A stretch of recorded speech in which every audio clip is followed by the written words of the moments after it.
বিনোদন.কমে আপনাদের সবাইকে স্বাগতম। আরো একটা নতুন দিন শুরু করছে বিনোদন.কম। এবারে বিনোদন.কমের শুরুতেই থাকছে কোথায় কি, যেটি সাজানো রয়েছে ফেলু বক্সির মিউজিক ও ট্রেলার লঞ্চ, সঙ্গে রেস্তোরাঁ বাবুর্চির নতুন ক্যালেন্ডার প্রকাশ। এবছরের মুক্তি আসন্ন আকর্ষণীয় বাংলা ছবির দিনক্ষণ জানতে চোখ রাখুন আমাদের টুকরো খবরে। পরে রয়েছে টলিবলির গরমাগরম খবর নিয়ে বিনোদনের টুকটাক, আর সবশেষে বিনোদনের চার ঝলক তো থাকছেই।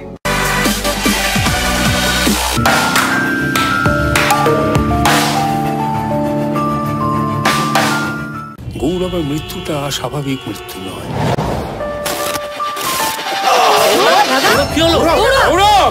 ফেলু এবং বক্সি নামে বাঙালি দর্শকদের দুই প্রিয় গোয়েন্দা থাকলেও এবার নতুন গোয়েন্দা চরিত্র হিসেবে আত্মপ্রকাশ করছে ফেলু বক্সি। আর সোহম চক্রবর্তীকে সেই ফেলু বক্সির নাম ভূমিকায় এনে আগামী 17 জানুয়ারি বড় পর্দায় মুক্তি পেতে চলেছে পরিচালক দেবরাজ সিংহের নতুন ছবি ফেলু বক্সি। সোহম ছাড়াও এই ছবিতে রয়েছেন ওপার বাংলার জনপ্রিয় অভিনেত্রী পরিমণি সহ মধুমিতা সরকার, সাদাফ ফিগার, অনিন্দিতা সরকার, সুমন্ত মুখার্জি, পূজা সহ আরো অনেকেই। পারলে নিজেকে বাঁচিয়ে নে, কারণ শেষ আমি দেখে ছাড়বো। যে মার্ডার হয়েছে তোমার কাউকে সন্দেহ হয়?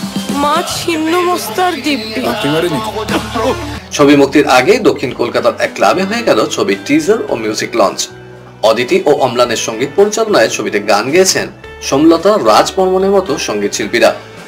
পরে আমাদের মুখোমুখি হয় ছবির পরিচালক ও অন্যান্য কলাকুশলীরা জানালেন, ফেলু বক্সি, ব্যোমকেশ বা ফেলুদার কোনো কিছুই আপনারা দেখতে পাবেন না। এটা একটা সম্পূর্ণ নতুন চরিত্র, নতুন গল্প, জমজমাট তো নিশ্চয়ই। আর ওটাকে আমরা একটা টানটান জমজমাট মধ্যে দিয়ে একটা ছবি বানাবার চেষ্টা করেছি সবার প্রচেষ্টায়। তো আশা করছি যারা আমরা চাইবো যে দর্শক যাতে দেখতে যায়, বাংলা ছবি এখন দর্শক আবার দেখছেন, আমাদের ছবি যাতে দেখতে যায়, আর দেখলে তারা হতাশ হবেন না, এইটুকু বলতে পারি। যে কোনো ক্যারেক্টারই আমার কাছে চ্যালেঞ্জ মনে হয়, এবং খুব টেনশনে থাকি যে ঠিকঠাক করে করতে পারবো, তো চেষ্টা করি করার মতো। এবং গোয়েন্দাতে আমার প্রথমবার, তো সুতরাং তার জন্য যদি নতুনত্ব কিছু হয়, বাট অ্যাজ যে বিশাল গোয়েন্দাদের আমরা খুব সিরিয়াস দেখেছি সেটা নয়। একটুখানি প্রচন্ড হিউমারাস বলতে পারো ক্যারেক্টারটা, খেতে খুব ভালোবাসে এবং সমস্ত ইনসিডেন্ট গুলো যেগুলো হয় ওয়াইল ইনভেস্টিগেটিং, ওই খাবারের সঙ্গে তুলনা করে করে করে নানা রকম ভাবে কোথাও একটা লিঙ্ক এনে ওই করে। দারুণ লাগছে, নিজের মনে হচ্ছে মানে ভীষণ সিরিয়াস আর কি একটা ব্যাপার, কিন্তু মানে এত দারুণ একজন বস পেয়েছি যিনি সিরিয়াস কম থাকে কিন্তু কাজের ব্যাপারে সিরিয়াস, কথাবার্তার ব্যাপারে হি ইজ এক্সট্রিমলি ফ্রেন্ডলি।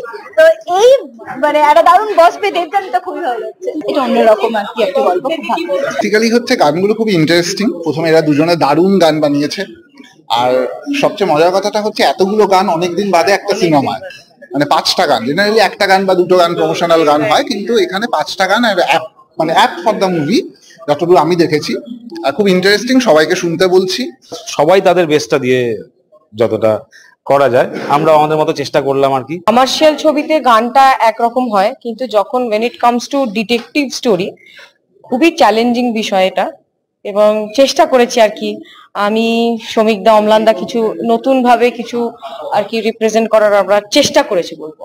এবার বাকিটা পুরোটাই দর্শকের হাতে, তো দেখা যাক কি হয়। বিনোদন.কমের সবাইকে নিউ ইয়ারের অনেক অনেক শুভেচ্ছা, অভিনন্দন। Wish you all a very happy new ইয়ার।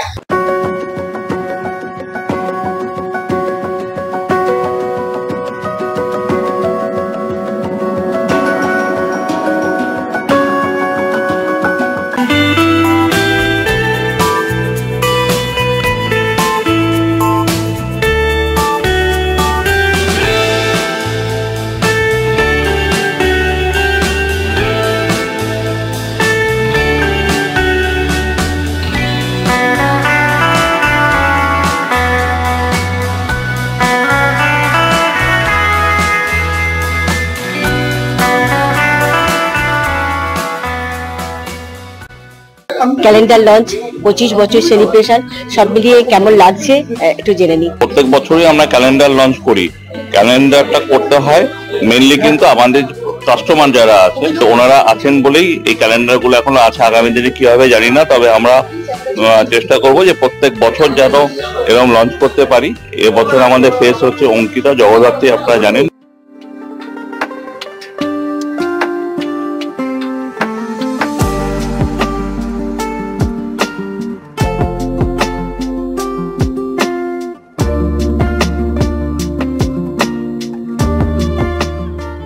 এটা 2025-এর ক্যালেন্ডার আজকে লঞ্চ করলো এবং আমি প্রথমবার রাজীব দা, জয়দীপ দা, গৌরী দা সবার সাথে কাজ করলাম। ভীষণ ভালো লেগেছে কাজ করে। আর আমি ক্যালেন্ডারটা দেখলাম আজকে ফার্স্ট, খুব ভালো লাগলো।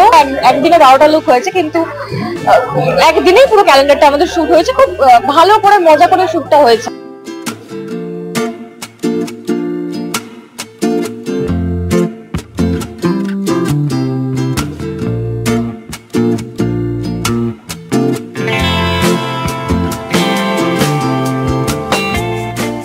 উইন্টার ফুড ফেস্টিভ্যাল, তো উইন্টার ফুড ফেস্টিভ্যাল আমাদের বাবরচিতে অ্যাভেলেবেল।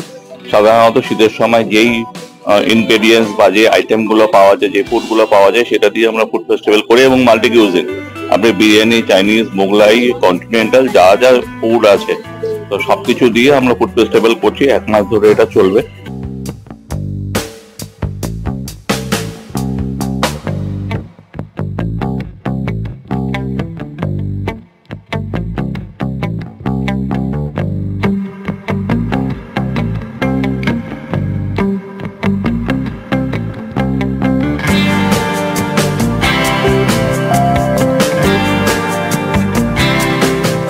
আজকে মেনু লঞ্চ হয়েছে বাবরচি, তো একদম ফাটাফাটি অনেক ডিশেস আছে। এবার ভাবছি আমি কতক্ষণে খাবো। খুব ভালো লেগেছে। সবাইকে জানাই হ্যাপি নিউ ইয়ার। খুব ভালো করে কাটিও, মজা করে কাটিও, আর প্রচুর খাওয়া দাওয়া করো। বাবরচিতে সবাই প্লিজ এসো, প্রচুর খাওয়া দাওয়া করো, মজা করে, আনন্দ করে বছরটা কাটো।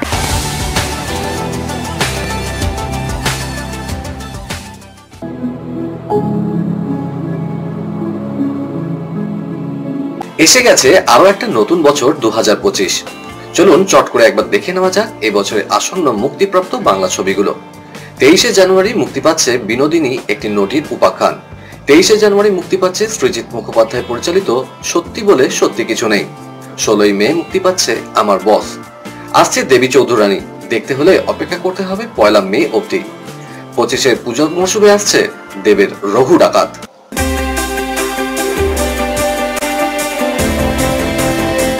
আইপিএস অফিসার বিক্রম সিং মনে আছে?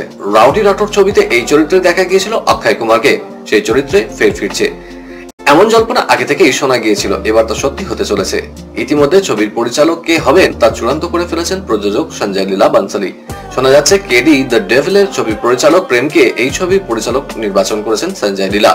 আর মুখ্য চরিত্রে এখনই চূড়ান্ত হয়নি সেই নাম। অক্ষয়ের কাছে নাকি অফার গিয়েছে, তবে তিনি তা গ্রহণ করবেন কিনা সে বিষয়ে সন্দিহান নির্মাতারা। আবার মুখ্য চরিত্রে শাহিদ কাপুর, টাইগার শ্রফ, সিদ্ধার্থ মালহোত্রার নামও শোনা যাচ্ছে। অবশেষে কে ছবিতে অভিনয় করবেন সেই উত্তর দেবে সময়। জলসার বাইরে অনুরাগীদের সঙ্গে দেখা করা শাহেনশার বহু বছরের রীতি। মাঝে অবশ্য অসুস্থতার কারণে সে নিয়মে বাধা পড়েছিল, তবে ফের পুরোদমে অনুরাগী সাক্ষাৎ তিনি শুরু করেছেন। বছরের শেষ রবিবারও অমিতাভ অনুরাগীদের সঙ্গে দেখা করেন, মেটান সেলফি ও অটোগ্রাফের আবদারও। তবে বছরের শেষ রোববার স্পেশাল হয়ে রইল অন্য কারণে। অমিতাভ ধরা দিলেন যেন সান্তা হিসেবে। সান্তা ক্লজের মতোই অনুরাগীদের উপহার দিলেন অভিনেতা। শাহেনশার হাত থেকে উপহার পেয়ে উচ্ছ্বসিত অনুরাগীরাও। সকলকে নতুন বছরের শুভেচ্ছা জানিয়েছেন বিগ বি। শেষ রক্ষা আর হলো না। নববর্ষের শুরুতেই খারাপ খবর। আরজিকর হাসপাতালে প্রয়াত দেবের বাঘা যতীনের পরিচালক অরুণ রায়। তার মৃত্যুতে শোকের ছায়া টলিউডে। অভিনেতা কিঞ্জল নন্দ পরিচালকের মৃত্যুর খবর নিশ্চিত করেছেন। গত 1 বছরও বেশি সময় ধরে পরিচালকের শরীরে বাসা বেঁধেছিল মারণ রোগ।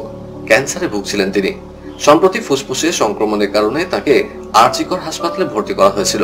সম্প্রতি তাকে দেখতে হাসপাতালে গিয়েছিলেন অভিনেতা দেবও। তখনও সংজ্ঞা ছিল পরিচালকের, তবে বৃহস্পতিবার সব শেষ, আর বাড়ি ফেরা হলো না তার। বিনোদন.com এর সমস্ত দর্শককে অনেক অনেক শুভেচ্ছা। আশা করছি আপনার এই বছরটা খুব ভালো কাটে।